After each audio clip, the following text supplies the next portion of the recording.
Bechorot, Daf Yud Gimel, Amud Bet, deuxième ligne. Ul Amimar, de Amar Meshicha Be'ovet Kochavim, Kona, Hanicha Isavarla Kerabi Yohanan, de Amar Dvar Torah Maot Konot, Meshicha Lo Ahne, La Amitecha Bekesef, Le Ovet Kochavim Bimshicha. Ela Isavarla Kerish Lakish. De Amar Meshicha Meforeshet Minatora, Le Amitecha Bimshicha, Vele Aovet Kochavim Bimshicha, Le Amitecha Lamali. Maintenant, la Gemara va rentrer dans les détails de ce qu'on a appris hier. Vous vous en souvenez, on avait évoqué la mahloket, la célèbre discussion qui a eu lieu entre Rabbi Yohanan et Rish Lakish à propos des actes d'acquisition pour toute transaction commerciale. Lorsque Réhouven veut vendre un objet à Shimon, un objet mobile, pas un bien immobilier, mais mobilier, nous savons que pour chaque transfert de propriété, il faut respecter des actes symboliques d'acquisition. Alors, pour les biens immobiliers, il y a trois formules possibles. Bekesef, Bishtar ou Bechazaka. Hier, on a expliqué longuement ces trois formules. Pour le mobilier, par contre, la Torah nous dit Vechi timkeru mimkar la amitecha, okano miyad amitecha, altonu ish et ahiv. Lorsque vous vendez un objet à votre confrère, alors il ne faut pas ruser, il ne faut pas escroquer. Une personne ne doit pas escroquer son frère. Je traduis littéralement. Lorsque vous allez vendre un objet ou acheter un objet de la main de votre confrère, altonu ishet achiv. N'essayez pas d'escroquer l'un l'autre. Soyez honnêtes dans le business. Quand on parle de hona'a, d'escroquerie, tout à l'heure, Be'ezrat Hashem, je vais revenir là-dessus pour la notion d'abus au niveau du bénéfice. On n'a pas le droit d'exagérer. D'accord ? Il y a une règle qu'on va étudier tout à l'heure. Je voudrais juste donc rappeler la marloquette entre Rabbi Yohanan et Rish Lakish à propos de l'acte d'acquisition pour du mobilier entre deux juifs. Réhouven veut vendre à Shimon un téléphone, par exemple, ou un livre, ou un stylo, alors il faut que Shimon le soulève, qu'il fasse Agbaha, ou Meshicha, ou bien qu'il le tire. D'accord ? Donc, le fait de prendre dans la main, c'est ce qui fait l'acquisition du mobilier. Ça, c'est clair. Mais la discussion de Rabbi Yohanan et Rish Lakish, elle est de savoir quelle en est la raison. Selon Rish Lakish, c'est le din de la Torah. Puisque la Torah a écrit Vechitim keru mimkar la amitecha okano miyad amitecha. Davar anikna miyad leyad. La main. Quelque chose qui se passe de main en main. Donc l'objet mobile est pris avec la main. Quand je le prends avec ma main, c'est l'acte d'acquisition.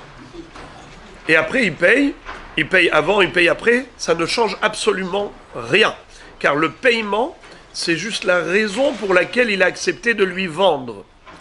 Mais symboliquement, le transfert de propriété ne peut se faire que par le biais de la Agbaha ou de la Meshicha. Bayad. L'argent n'a aucun impact sur le transfert de propriété. Il a payé ou il n'a pas payé, ça ne change rien. C'est la Meshicha qui compte. Pour Rabbi Yohanan, c'est l'argent qui fait le kinyan. L'acte d'acquisition se fait par l'argent, selon la Torah. Dvar Torah, Maot Konot. Selon la Torah, l'argent, les pièces de monnaie, c'est ce qui fait transfert de propriété. Et comme je l'ai dit hier, même une prouta, même 10 agourotes, 10 centimes d'un shekel, Ça s'appelle prouta, c'est de l'argent. On peut acheter même un immeuble avec 10 centimes. C'est-à-dire qu'on ne peut plus se rétracter. Sur le plan symbolique, même une prouta, ça suffit. Après ça, bien sûr qu'il faut qu'il paye, parce que sinon il n'aurait jamais vendu. Mais ça, c'est déjà une dette. C'est pas ça qui conclut le marché. Ce qui finalise le transfert de propriété, la transaction commerciale, c'est l'argent qu'il lui a donné. Même un centime, même une prouta. Mais pourquoi donc les Chachamim ont dit non? Pourquoi les Chachamim ont dit que c'est pas l'argent qui fait le kinyan, c'est la main, c'est la Agbaha, la Meshicha? Réponse, Gzera, Shema Yomarlo, Nisrefu Hitecha Ba'aliya. Chachamim ont craint que si jamais il y a un incendie qui éclate chez le vendeur, il ne va pas s'empresser d'éteindre les flammes qui ont saisi l'objet vendu. Il va se dire de toutes les façons, je l'ai vendu, de toutes les façons il va me payer, pourquoi je vais m'investir dans l'extinction du feu pour sauver sa marchandise? Je n'ai rien à gagner de cet investissement, de ces efforts. Alors il risquerait de laisser toute cette marchandise déjà vendue brûler dans les flammes pour ne pas qu'il se permette une telle nonchalance. Alors Hachamim m'ont dit, monsieur, ne crois pas que tu t'en es sorti parce que il t'a payé. Sache que, étant donné qu'il n'a pas fait encore l'Agbaha, la Meshicha, cet objet n'est pas encore vendu. Bien qu'il t'a déjà payé, tu vas devoir lui rendre cet argent. Pourquoi tu vas devoir lui rendre cet argent? Parce que, une fois que le feu a brûlé, c'est bien, tu ne lui as rien donné. Il va te dire, mais j'ai pas fait le kinyan, j'ai pas pris. Et il pourra te le dire.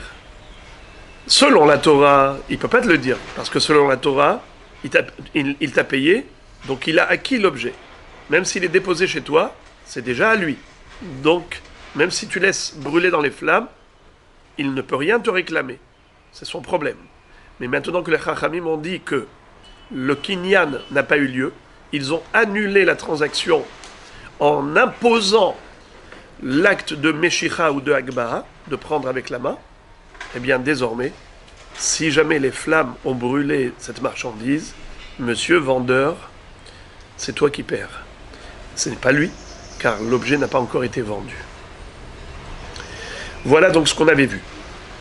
Mais en plus, Rish Lakish est arrivé avec un hidouche supplémentaire. Et il dit, quand est-ce qu'on a dit que le mobilier se vend ou s'achète avec le kinyan meshicha, miyad leyad, c'est seulement la amitecha.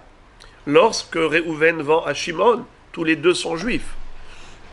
Mais lorsque l'acquéreur ou le vendeur c'est un goy, le goy qui acquiert ou le goy qui vend, désormais, le kinyan se fait avec de l'argent.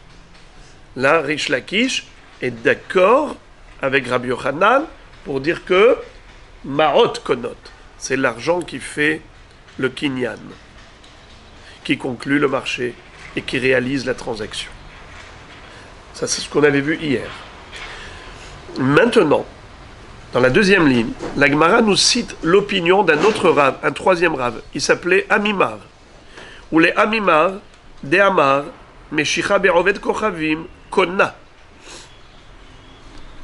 Amimar, qu'est-ce qu'il dit? Contrairement à Rish Lakish. Rish Lakish nous a dit que le goy, comment est-ce qu'il acquiert? Kesef, l'argent.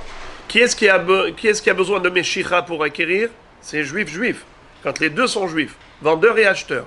Mais s'il y a un goy au milieu, soit vendeur, soit acheteur, alors c'est l'argent. Amimar dit non.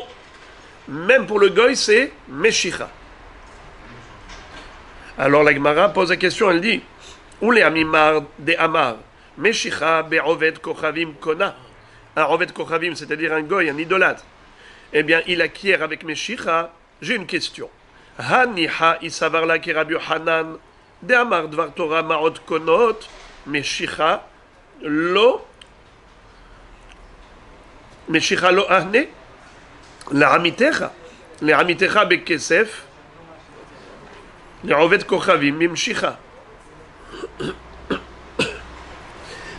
La Gemara dit, d'après Rabbi Yochanan, si Amimar il pense comme Rabbi Yochanan que quoi? Que pour un juif, quand on a deux juifs, c'est que Marot et Meshicha, ça ne compte pas. Meshicha, ça marche pas.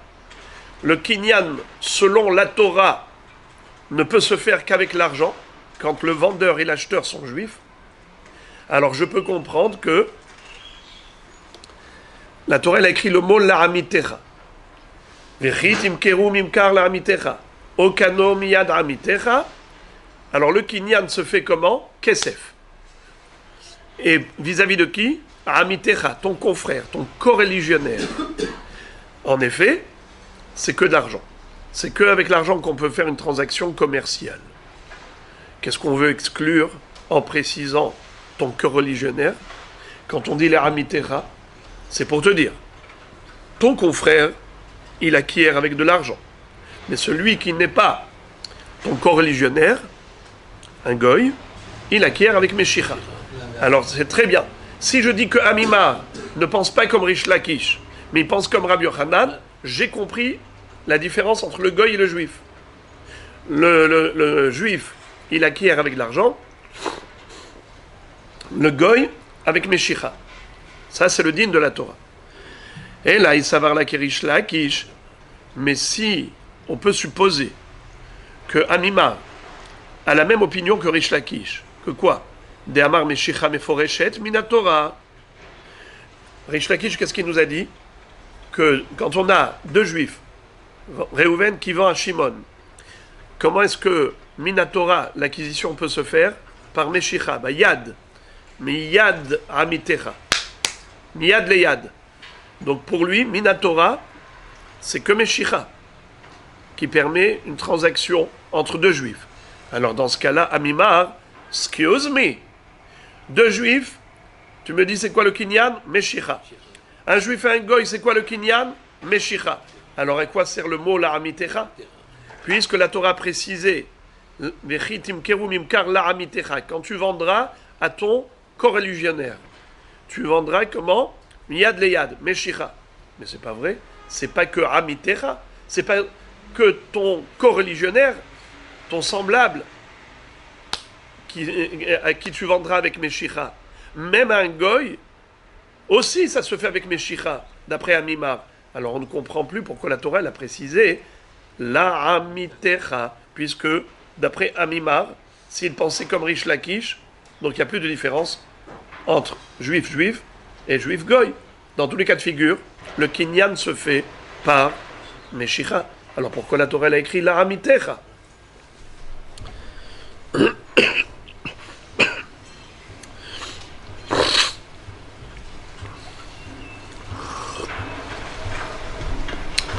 La Gemara de répondre. Voici une belle réponse. Amré, la amitecha tamahzir ona'a, vei atamahzir ona'a la kenaani.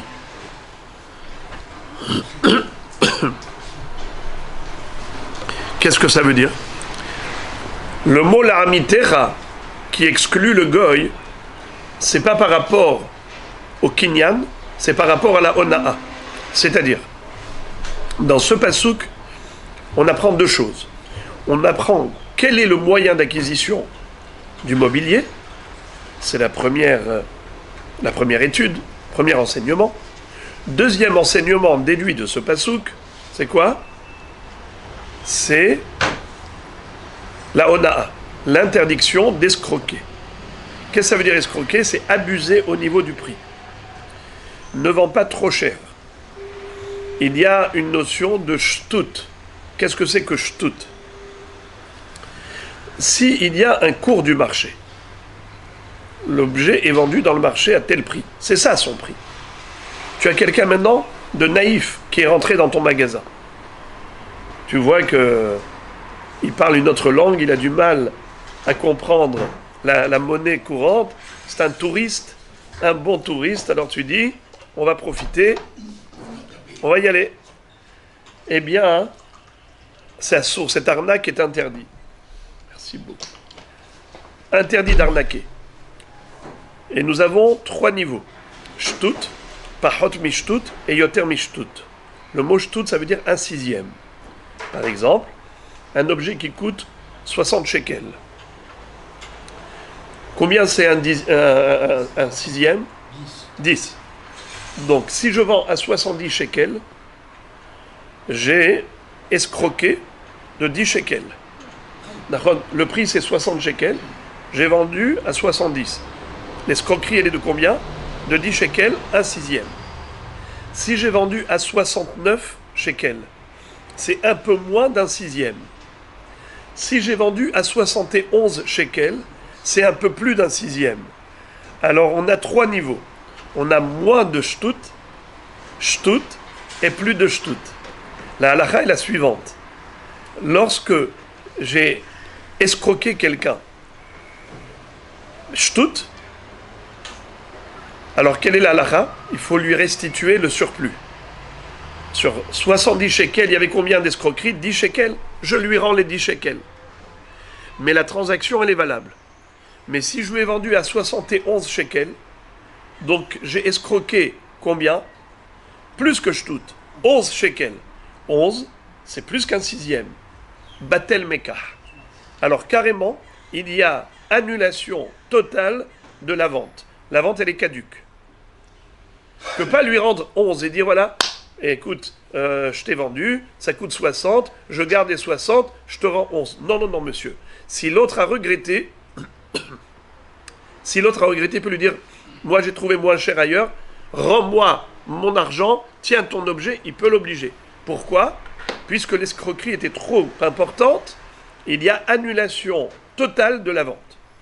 Si par contre, l'abus était inférieur à un sixième, au lieu de 60 shekels, il lui a vendu à 69 shekels, pas 70 shekels. Donc il n'a pas pris 10 shekels en plus, qui est un sixième, il a pris 9 shekels en plus, qui est moins d'un sixième. Dans ce cas-là, on dit qu'il y a mehila. C'est quoi mehila? Il n'a même pas besoin de lui rendre des 9 shekels. Bien qu'il lui a escroqué 9 shekels, il n'a pas besoin de lui rendre, parce qu'on dit que la majorité des gens pardonnent jusqu'à ce niveau de moins d'un sixième. Quand est-ce qu'il n'y a plus de mehila? Quand c'est un sixième. Alors répétons. Shtut, kana ou mahzirona'a. Yoter mishtut, batel mekah. Pachot mishtut, amekah kayam. Ve'eno tzarich lehzirona'a. C'est halakha qui consiste à dire que la ona'a est interdite. C'est écrit que vis-à-vis de ahicha. V'chi timkeru mimkar la amitecha okano miyad amitecha. Amitecha, ton co-religionnaire. Aval, si c'est Oved Kochavim, un idolâtre, alors il n'y a pas le Issour Ona'a. D'accord? Il n'y a pas le Issour de Ona'a. La Gemara dit, est-ce que c'est du mot la amitecha qu'on l'a déduit? Mais ça, on l'a déduit du mot ahiv. Vechitim keru mimkar la amitecha okano miyad amitecha, altonu ish et ahiv. Vous n'avez pas le droit d'abuser quand vous vendez à votre frère. Donc c'est écrit votre frère. Velo Oved Kochavim. Donc on a déjà compris que ce Issour de Ona'a, c'est que par rapport à son co-religionnaire et pas à d'autres, c'est-à-dire pas vis-à-vis des idolâtres. Eh bien, je comprends pas. Tu as 2 mots pour te préciser que le Issour Ona'a, c'est pour la Amitecha et pas Goy. Les Ahiv et pas Goy, c'est pas possible que la Torah se répète inutilement. Alors, à quoi cela sert? La Gemara répond Had bekena'ani ve had behekdesh. En fait, c'est pour dire que le Issour Hana'a, il est que vis-à-vis de Amitecha, de Ahiv, mais pas vis-à-vis de Oved Kochavim et pas vis-à-vis de Hekdesh. C'est quoi Hekdesh? Si par exemple, le Bet Amikdash, on a vendu quelque chose, ou par exemple le Gizbar. Le Gizbar, le trésorier du Bet Amikdash, a vendu un objet que quelqu'un avait consacré, il avait sacralisé. Mais il a vendu à un prix trop bas. Donc le Hekdesh a perdu. Et c'était même plus que Shtut, plus qu'un sixième. Est-ce qu'il faut rendre au Hekdesh? Non. il n'y a pas d'obligation. Ou l'inverse, le trésorier est parti acheter un objet pour le Beth Amikdash. Et il a payé trop cher. Le vendeur l'a escroqué. Donc on a escroqué le Ekdesh. Est-ce qu'il y a obligation de restitution? Est-ce qu'il y a les dinim de Hona'a comme on a expliqué? Shtut, Pachot Mishtut, Yoter Mishtut? Non. Les lois de Hona'a ne sont pas applicables au Ekdesh. Alors voilà pourquoi il y a écrit Ahiv et pourquoi il y a écrit Amitecha. Une fois c'est pour exclure le Ekdesh et une fois c'est pour exclure le Ovet Kochavim.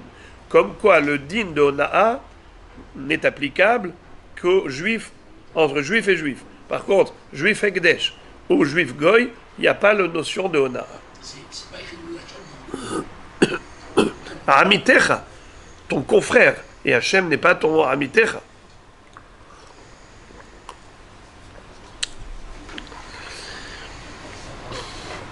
Et la Gemara dit d'ailleurs,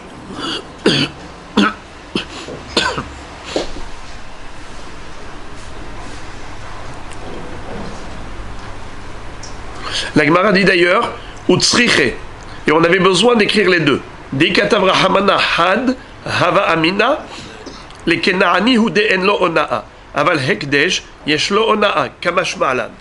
Et la Torah avait besoin d'écrire ces deux terminologies, Amitecha et Ahiv. Un c'est pour exclure le Ovet Kochavim et un c'est pour exclure le Hekdesh. Car si on n'avait qu'une seule précision, on aurait dit ça exclut que le Ovet Kochavim. Par contre, vis-à-vis du Hekdesh, c'est sûr que la notion de Hona'a est applicable. Pour ça que la Torah a écrit une deuxième précision, Ahiv, ton frère, et pas Kadosh Baruch Hu, pas le Hekdesh. Encore. La Gemara pose une question, elle dit Hani haleman de amar gezelo asur, hainu de tzterich kra le mishre Hona'a. Ela isavar la keman de amar gezelo shekenaani mutar, Hona'a mi ba'ya. Il y a une mahloket.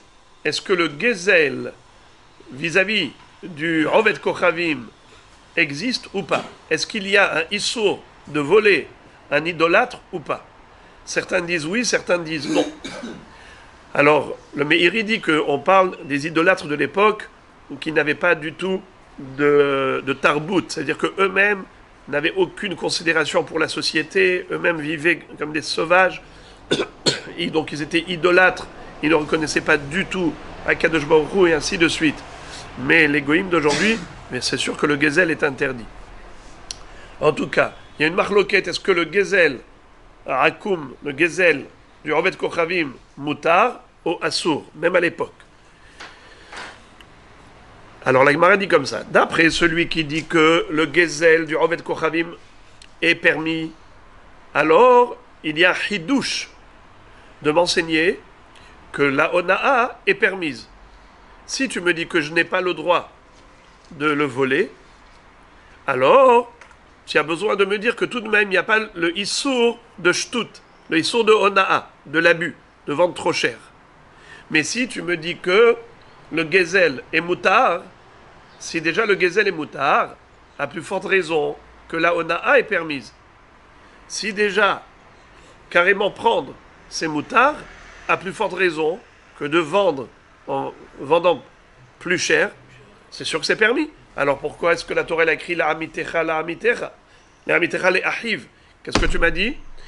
Que Amimar, comment il va expliquer le pasouk la amitecha? Puisque Amimar, s'il pense comme Rish Lakish, que la vente entre un juif et un goy, ça se fait bemeshicha, alors on ne comprend plus. Pourquoi la Torah a écrit la amitecha? Entre deux juifs, le kinyan se fait par meshicha. Entre juif et un goy, le kinyan se fait par meshicha. Alors pourquoi la Torah elle a précisé la amitecha? C'est pour exclure le goy. Par rapport à quoi? Pas par rapport à la transaction commerciale, pas par rapport à l'acte d'acquisition, puisque les deux c'est meshicha. Donc c'est par rapport à la Hona'a. Très bien, j'ai compris. C'est pour te dire que le pasouk Altonu ish et achiv, c'est seulement vis-à-vis d'un juif, mais pas vis-à-vis d'un goy. Il n'y a pas le Issur Hona'a. D'accord, tu as besoin de me le dire. Franchement, si déjà le Gezel Akum Mutar, si déjà le Gezel Goy est Mutar, à plus forte raison que la Hona'a, elle est Muteret. Tu n'as pas besoin de m'écrire un mot dans la Torah pour m'enseigner une chose aussi évidente. ça va de soi. C'est un raisonnement d'a fortiori. Si déjà le Gezel est moutard, à plus forte raison, la Onaa, c'est la question par rapport à Amimar. C'est ce qui va contraindre la Gemara à dire qu'en réalité, Amimar, il pense comme Rabbi Yohanan. D'après ça,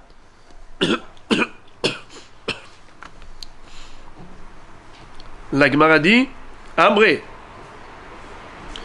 I savar la keman de Amar Gezelo mutar, al korhar ke Rabbi Yohanan svirale. S'il y a lieu de supposer que Amimar pense que le Gezel Goy Moutar, donc c'est sûr que la Hamitera n'est pas venue pour m'enseigner le Heteronaa vis-à-vis du Goy, parce que ça va de soi, par Kalva Homer. Alors, et quoi il me sert le Hamitera? Il me sert pour distinguer la vente au Goy de la vente aux Juifs. Vente aux Juifs, ça se fait avec El Kinyan, Maot, Kesef. Comme qui? Comme Rabbi Yohanan. Forcément, Amimar penserait comme Rabbi Yohanan. Par contre, le Kinyan vis-à-vis du Goy se ferait avec Meshicha, Miyad Leyad, avec Agbaha, et pas avec Kesef. Donc, si on suppose que Amimar pense que Gezel Goy Motar, alors forcément, le Le'amitera, ça vient distinguer le Goy du Juif par rapport à quoi? Pas par rapport à la Onaa. Parce que la Onaa, c'est une évidence, que c'est Moutar, c'est déjà Gezel Goy Moutar. Donc c'est pour distinguer par rapport au Maaseh Kinyan. Le Kinyan entre deux Juifs, ça se fait avec de l'argent. Le Kinyan entre Juifs et Goy, ça se fait avec Meshicha. Par contre, si Amimar pense que Gezel Goy Assour, alors dans ce cas-là, on peut envisager que Amimar pense comme Rish Lakish, qu'il n'y a pas de différence. Comme Rish Lakish qui a dit que le Kinyan juif, ça se fait Meshicha. Et lui, Amimar, pardon, contrairement à Rish Lakish. Amimar, il dit, la Meshicha, c'est aussi valable pour le juif, c'est aussi valable pour le Goy. Alors, à quoi me sert le Le'amitera? C'est pour exclure le din de Onaa, qui n'a pas de Issour Onaa vis-à-vis du Goy. Et pourquoi est-ce qu'il était obligé de dire ça? Parce que pour lui, Meshicha, elle est valable pour Israël et elle est valable pour le Goy. Très bien. Alors on est arrivé au milieu de la page Métivé. Alors maintenant, la Gemara va poser une question à Rabbi Oshaya. Rish Lakish, on l'a déjà vu hier, il a dit au nom de Rabbi Oshaya que le kinyan d'un goy se fait avec de l'argent. Contrairement au kinyan de deux juifs. Lorsqu'un juif vend un objet à l'autre, ça doit se faire bemeshicha, comme c'est écrit dans la Torah. V'chitim keru mimkar la amitecha okano miyad amitecha, c'est avec la main que le kinyan se fait, meshicha ou agbaha, tandis que si un goy veut vendre à un juif, ou le juif veut vendre au goy, alors il faut que ce soit fait avec de l'argent. La transaction commerciale ne peut pas être conclue avec autre chose que de l'argent. C'est que le kesef qui fera l'objet de l'acquisition. Alors maintenant, nous voyons qu'il y a une marloquette. Entre qui et qui? Entre Rish Lakish et Amimar. Parce que Amimar a dit qu'il n'y a pas de différence entre juif et goy. Toute transaction commerciale pour le mobilier, ça se fait par Meshicha. Ça c'est Amimar. Alors que Rish Lakish distingue entre juif et goy. Pour les juifs, c'est Meshicha. Pour les goyim, c'est Kesef. Maintenant, la Gemara va poser une question. Elle va dire, toi, Rish Lakish, tu m'étonnes. Comment tu peux dire que le kinyan, par rapport à un goy, ça se fait Bekesef? Si un juif achète un objet d'un goy, alors le kinyan n'aura lieu que avec Kesef, mais pas avec Meshicha. Pourtant, il est écrit dans la baraïta suivante. Alokeach grutaot min haoved kochavim umatza bahem avodat kochavim imad shelo natan maot mashach yahazir veim mishe natan maot mashach yolich hanaa liyam hamelach. Ve'i amart ma'ot konot meshicha lamali. Qu'est-ce que ça veut dire? Quelqu'un qui a acheté un lot chez un goy. Dans ce lot, il y avait des groutaot. C'est quoi des groutaot? Des morceaux d'or ou d'argent, des morceaux de cuivre, des lingots, toutes sortes de formes, de morceaux de métal. Et voilà que parmi ces éléments métalliques, il a retrouvé dedans une statue, une idole, une avoda zara. On sait très bien que nous, on n'a pas le droit de profiter de la avoda zara. La avoda zara, on n'a pas le droit de profiter, même pas un centime. C'est un sourba ana'a. Maintenant, lui, il a acheté. Un juif qui a acheté une idole, qu'est-ce qu'il peut en faire? Il peut la revendre? Non. Il doit la détruire. Il doit la jeter à la mer morte. Ça veut dire, dans la mer morte, il y a le sel qui détruit, qui ronge. Rien ne résiste au sel de la mer morte. Vous mettez quelque chose là-bas, après quelques années, c'est totalement rongé, il ne reste plus rien. Alors, quel est le din si quelqu'un a acheté un lot et il retrouve à l'intérieur du coup une idole? Lisons. Alokeach grutaot minarovet kochavim, quelqu'un qui achète un lot de morceaux d'argent chez un goy, umatsa bahem avodat kochavim, il a trouvé dedans une statue. Imad shelonatan maot machar, s'il n'a pas encore payé, bien qu'il a déjà pris avec sa main, mais il n'a pas encore payé, Yahazir, il peut restituer, il peut rendre au goy en lui disant, écoute monsieur, je ne suis pas intéressé par cette acquisition. Je me rétracte, j'annule ma commande. J'ai voulu acheter, mais maintenant, ça ne m'intéresse pas. Alors il peut lui dire, écoute, tiens, je te rends tout ça. Bien qu'il a pris avec sa main le lot, il peut le rendre. Il n'y a pas de problème. Mais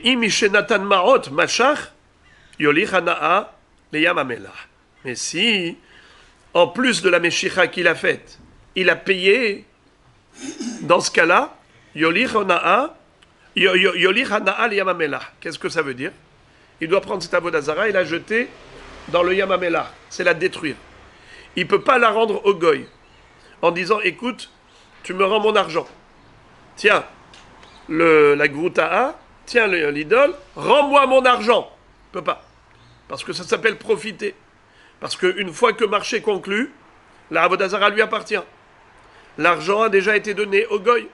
Maintenant, s'il veut se rétracter, c'est quoi? Il lui dit, tiens, et paye-moi, rends-moi mon argent. C'est une vente, ça. Ça s'appelle profiter. C'est comme si tu vendais à un goy une avoda zara. Assour. Qu'est-ce qu'il lui reste à faire? Qu'à détruire l'idole. Et tant pis pour lui, il a perdu de l'argent. Pourquoi? Mais non. C'est sans problème, l'idole. Il n'est pour rien que je suis venu. Il s'est fait rouler.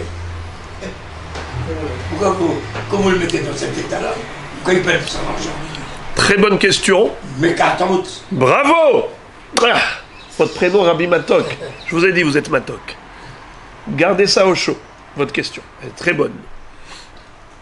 Alors, la Gemara, c'est pareil. La fondre, c'est toujours le profiter. Un profit. Yolir hana'al yamamelach. La Gemara dit comme ça. Iyamart marot konot meshicha lamali. Qu'est-ce que ça veut dire?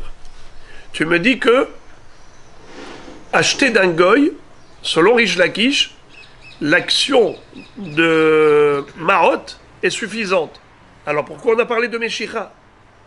Tu m'as dit que l'acquisition d'un objet mobile, goy juif, juif goy, ça se fait comment? Marot, kesef.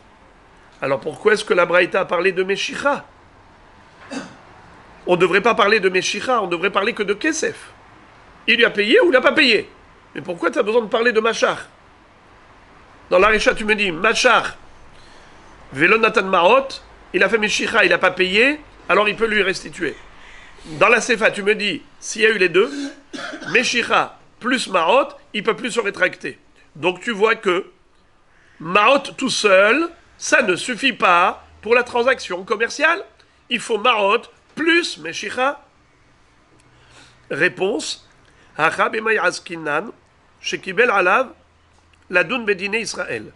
Ici on parle d'un goy qui a dit aux juifs, écoute-moi bien, moi je serais intéressé que notre business à nous, notre commerce, soit fait selon la loi de Moïse et d'Israël.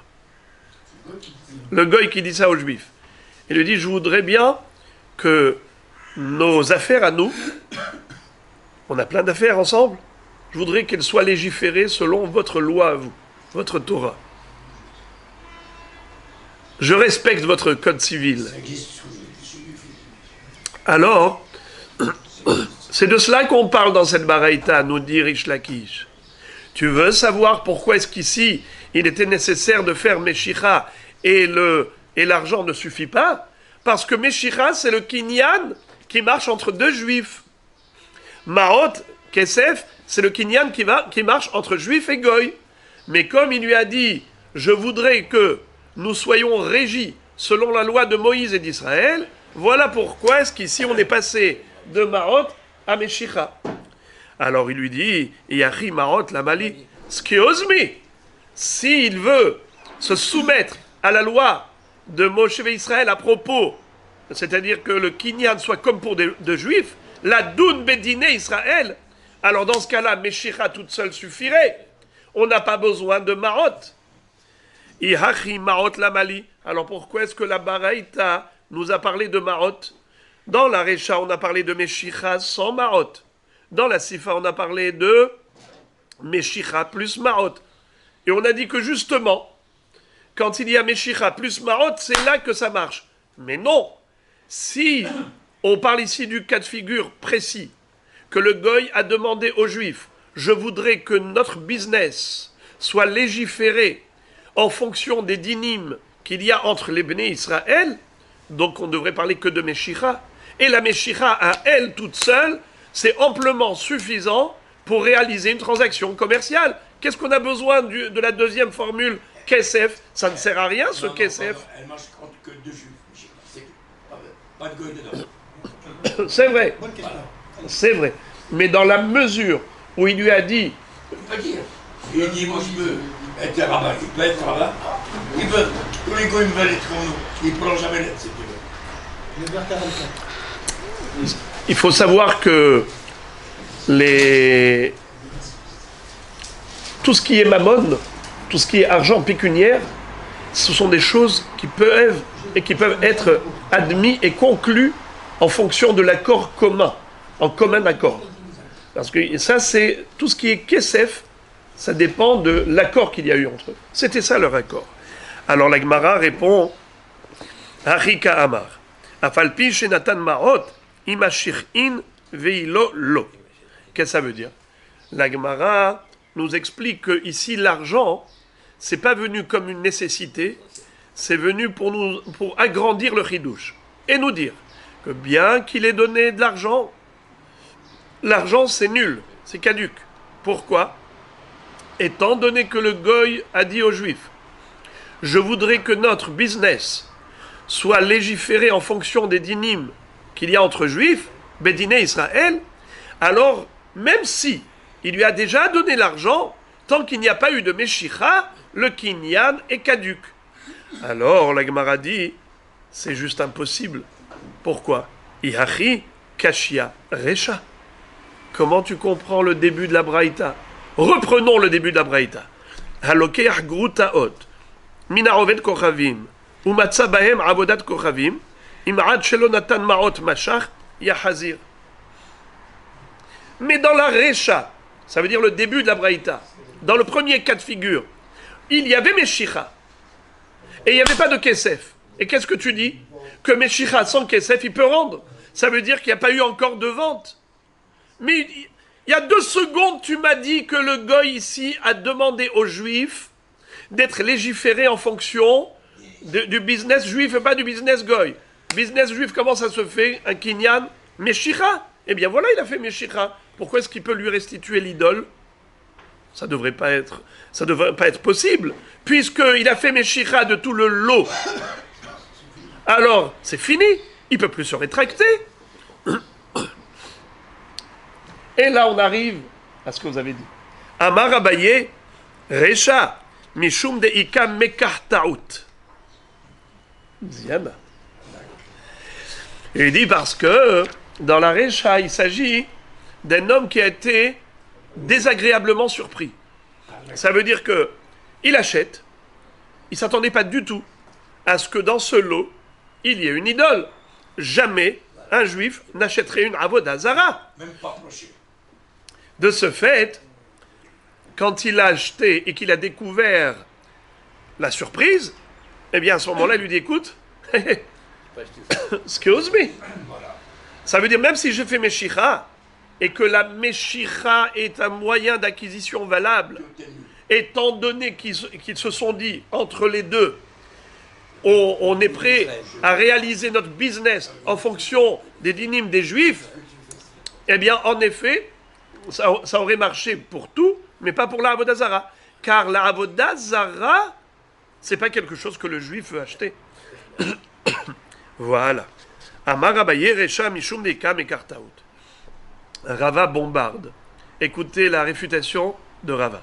Amarle Rava, Recha Mishum Deka Mekartaout, Sefa Leka Mekartaout. Excuse me, my friend. Rava dit Abaye, ça marche pas ta réponse. Pourquoi? Regarde la Sefa. Qu'est-ce qui est écrit? Que s'il a aussi payé, il a fait Meshicha et il a donné Marot, il ne peut plus rendre. Pourquoi il ne peut plus rendre? Mais il peut toujours prétendre Meka Tarot. Absolument, oui. Alors pourquoi est-ce que la Braïta a dit qu'il ne peut pas rendre et qu'il doit jeter Beyam Amelah? Ça, c'est la question. Alors écoutez, à cause de ça, Rava va dire autre chose, mais Abaye aussi ne va pas rester endetté, il va donner une belle explication. Regardez ça. Elam Rava, Recha Vesefa Mikartaout, Recha de lo Yahiv Zouze, lo Mehze, ke Avodat Kochavim Biad Israël. Sefa de Yahiv Zouze, Mehze ke Avodat Kochavim Biad Israël. Qu'est-ce que ça veut dire? En fait, il n'y a pas de différence entre la Recha et la Sefa, entre le premier cas et le deuxième cas. Je répète le premier cas. Le juif a acheté un lot. Il y avait dans ce lot plein de morceaux d'argent, des pièces métalliques. Entre autres, une statue qui a servi d'idole pour l'idolâtrie, Avodah Zara. Qu'est-ce qui s'est passé? Le juif a pris le lot, mais il n'a pas encore payé. On lui dit, tu peux te rétracter et dire au goy, je ne veux pas acheter tout cela. Et en effet, il n'y a pas de problème parce que la vente n'a pas encore été conclue dans le sens où il n'y a pas eu encore de transfert de propriété. Et ça ne s'appelle pas que tu profites de la Avodah Zara. Simplement, c'est que tu ne vas pas réaliser l'achat. Tu ne vas pas réaliser le transfert de propriété. Tu peux te rétracter.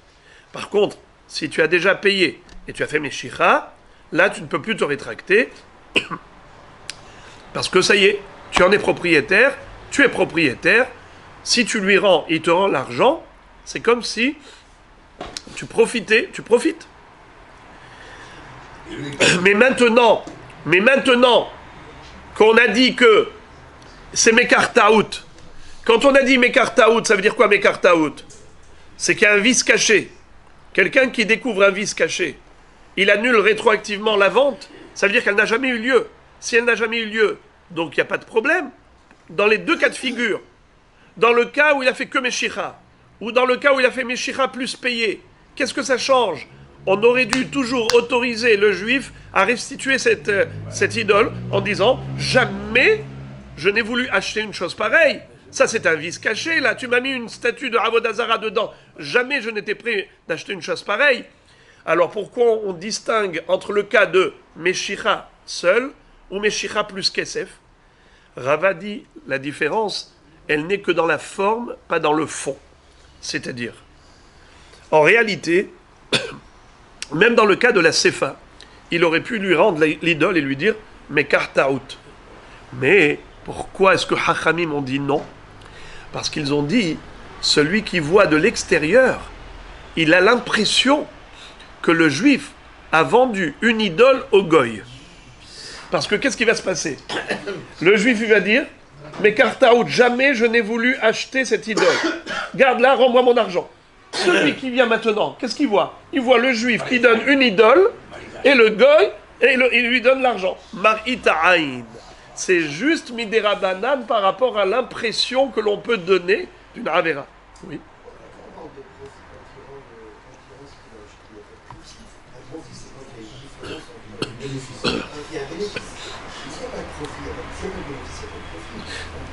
Ouais, alors la réponse, c'est vrai. Hametz pendant Pessah.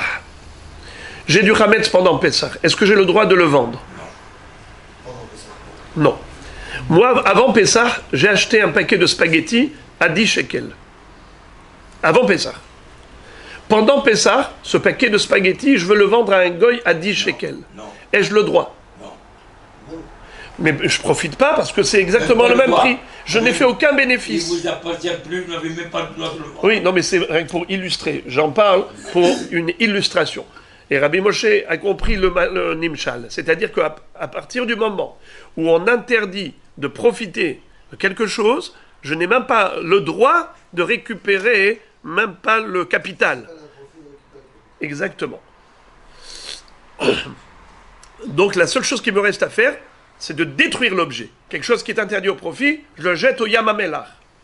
Bon, alors maintenant, les amis, on a entendu une très belle réponse de Rava, qui disait que, dans l'absolu, qu'on ait payé ou pas payé, ça ne change rien, puisque c'est Mekartaout. Mais pourquoi, malgré tout, Hachamim ont interdit, au cas où tu as payé et que tu as pris l'idole, tu n'as pas le droit de lui rendre? C'est parce que celui qui verrait, Yamari Ta'ain, il va croire que tu as vendu une Abodazar. Mais maintenant, Abaye va lui aussi donner une très belle explication, magnifique. Regardez.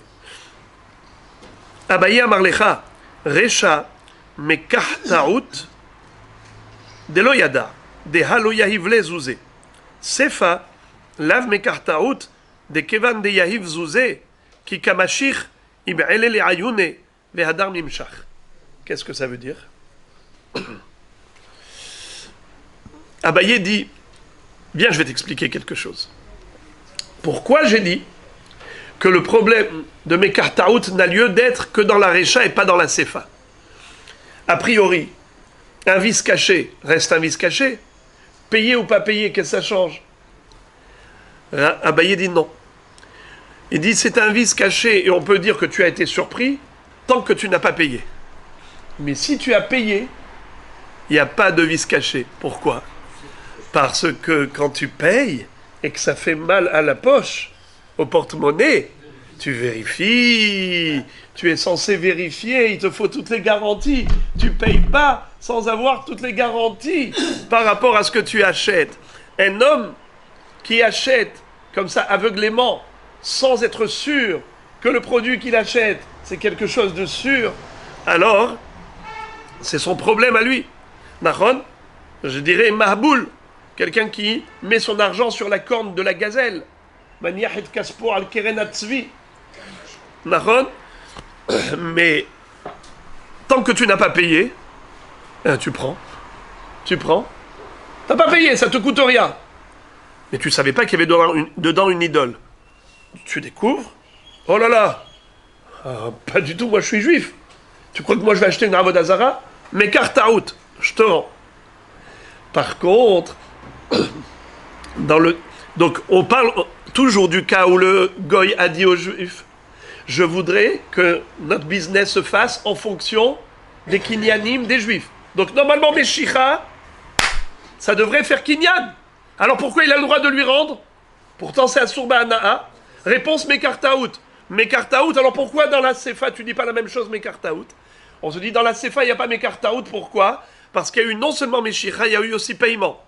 Qui dit paiement dit vigilance. Parce qu'un homme ne paye que lorsqu'il est sûr de son coup. Nahon, c'est la raison pour laquelle on dit comme ça.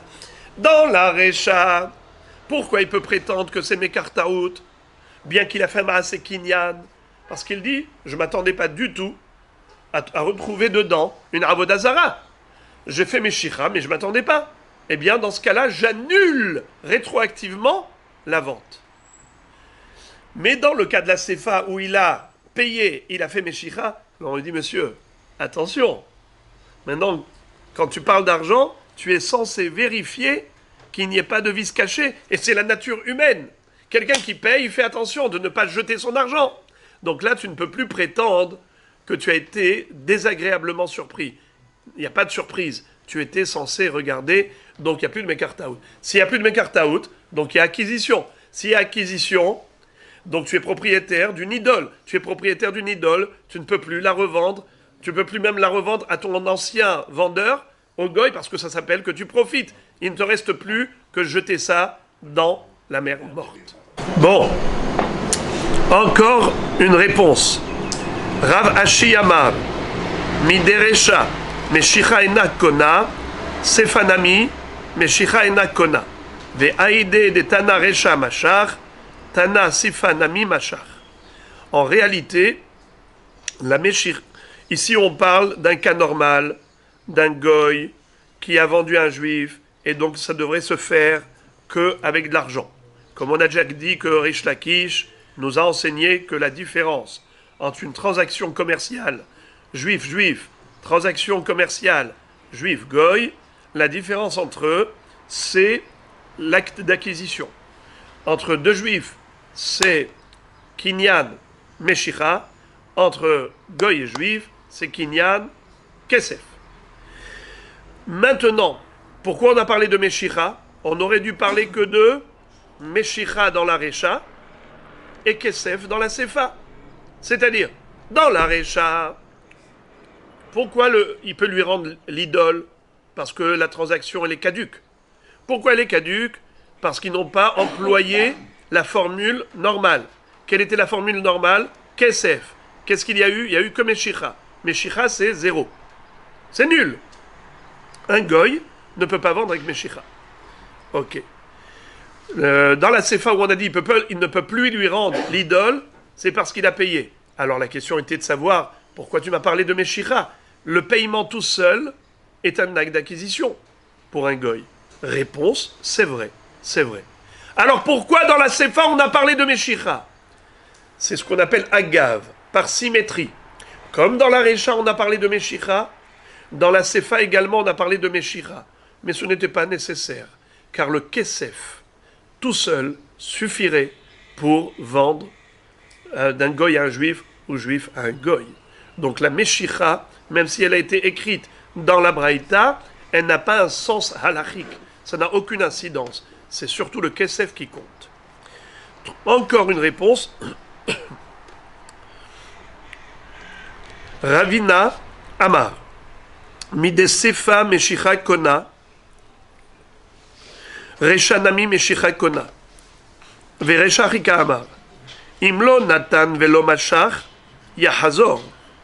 Ma yahzor? Yahzor bidvarim. Kassavar devarim yesh bahem mishum mechusare amana. Hanemile Israël mi Israël de kaimu bediburayhu.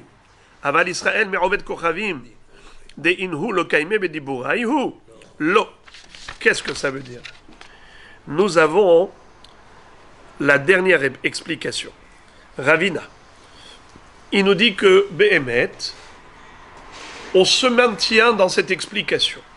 Laquelle? On a établi que la Braïta parle du cas de figure où le goy a dit aux juifs « Je voudrais que notre business soit légiféré par la loi des juifs. » C'est-à-dire, comment ça serait passé s'il y avait eu deux juifs, un vendeur et un acheteur? C'est Kinyan Meshicha. Je voudrais que nous également, entre nous, ce soit fait Bekinyan Meshicha, pas Bekinyan Kesef. Très bien. Alors dans ce cas-là, pourquoi est-ce que dans la Recha, on a dit qu'il pouvait lui restituer Mazé? Mais s'il a déjà pris, il a déjà fait Meshicha, ça y est, il a acquis. Comme dans la Sefa, pareil dans la Recha. Alors, en fait, dans la Recha, il s'agit du cas où il n'avait pas ni payé ni pris avec ses mains. Arika Amar. Imlo Natan velo machar yahzor. C'est quoi yahzor? Pas yahzir, pas yahzir, mais yahzor. Je m'explique. Il a corrigé en changeant le yud en vav. Il a répondu en corrigeant la version. Il dit Imlo. Et comment c'est écrit dans le Lachon de la Baraïta? Halokeach grutaot minarovet kochavim ou matzabaim avodat kochavim imad shelonatan machar yahazor.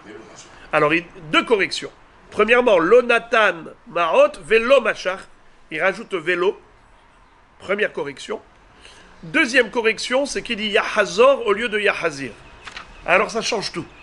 Et écoutez, quel est le chidouche? C'est quoi le chidouche? Si tu n'as pas encore payé et tu n'as pas encore pris l'objet, tu peux revenir sur ton engagement d'acheter. C'est-à-dire, lorsque tous les deux, on a discuté du prix. Dis-moi, combien tu veux me vendre ce livre? 300 shekels. C'est un peu cher. Bon, allez, 200. 200, oui, je l'achète. Je te l'achète. Parole, vendu, acheté, on est tous d'accord. Est-ce qu'il y a eu acte d'acquisition? Pas encore.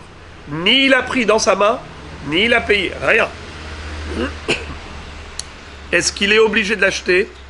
Non. Est-ce qu'il est obligé de lui vendre? Non. Qu'est-ce que ça veut dire non? Juridiquement parlant, non. Mais moralement, oui. Il faut avoir une parole d'honneur. Un engagement, c'est un engagement.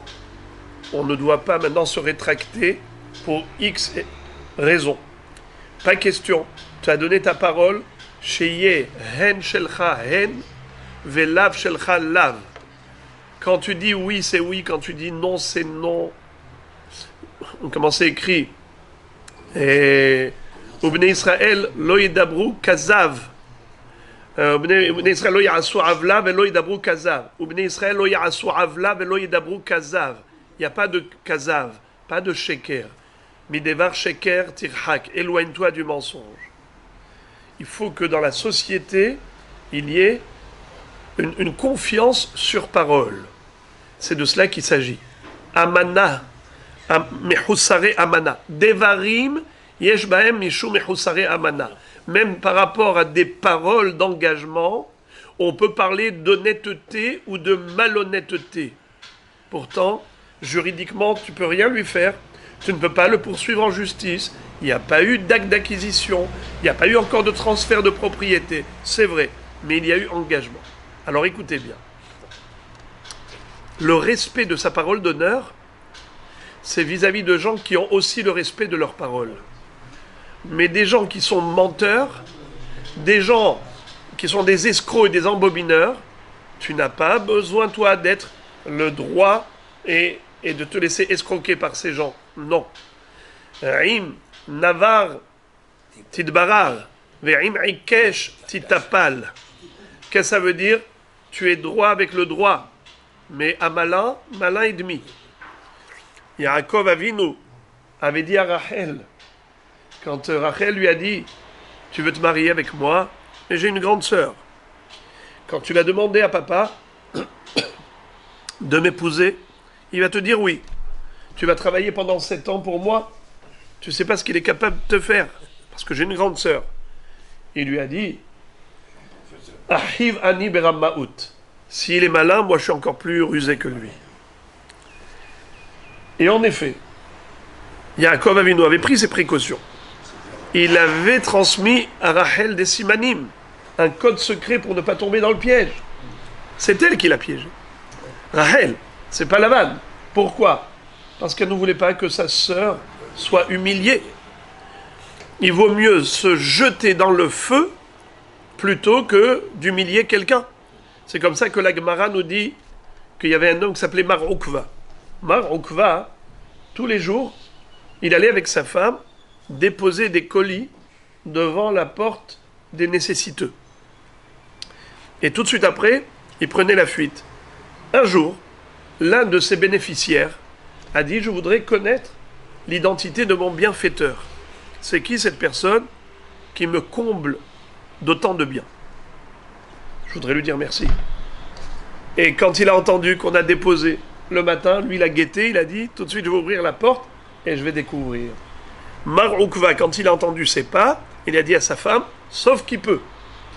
Et il s'enfuit. Et il court. Et quand ils arrivent au coin de la rue, dès qu'ils tournent, il y avait une boulangerie. Il y avait un grand four. Ils sont rentrés tous les deux. Et ils ne se sont pas brûlés. Brûlés. Ils ont eu un S. Ils n'ont pas brûlé. Le mari, il a eu une légère lésion au niveau du pied. Sa femme lui a dit, tu peux poser ton pied sur le mien, moi je n'ai rien. Pourquoi?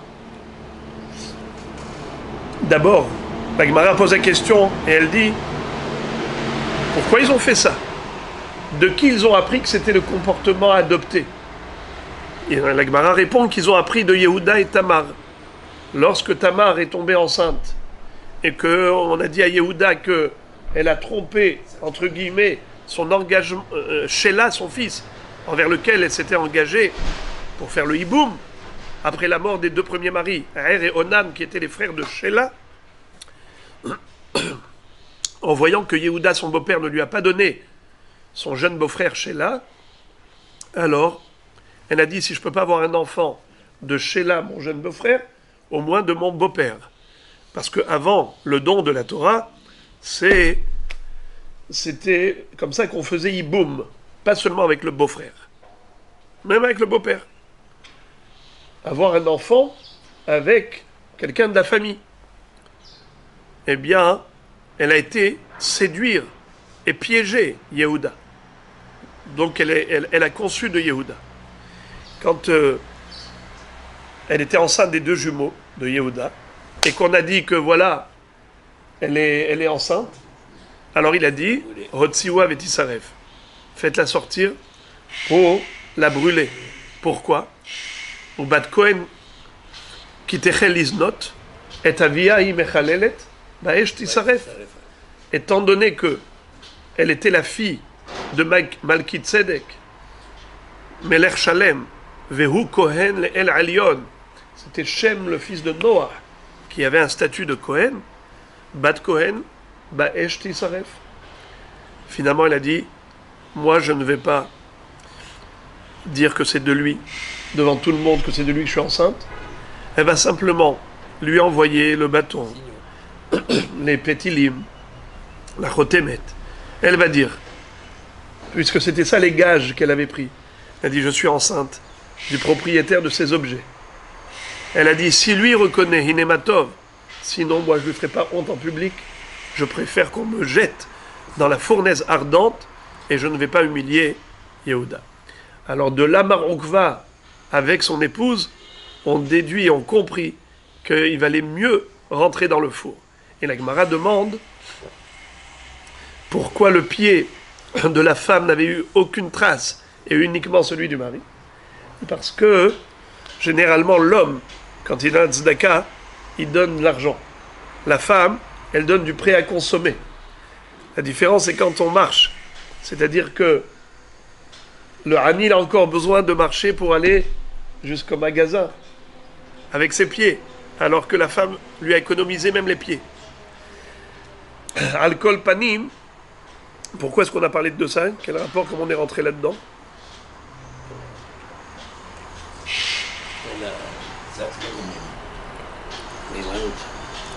Ah, Hazak, pour la Néhémanout, bravo. Hazak. C'était parce que Rachel Imenu n'avait pas voulu faire rougir sa sœur Léa, qui aurait été éjectée dessous le dénuptial, dessous la choupa, par Yaakov Avinu, par rapport au code secret. Elle a dit, je préfère perdre mon bonheur, parce qu'elle ne savait pas que Yaakov allait travailler 7 années supplémentaires pour l'épouser à elle également. Pour elle, c'était perdu à vie. Elle a dit, je préfère perdre tout mon bonheur, tout l'avenir, plutôt que d'humilier ma sœur Léa.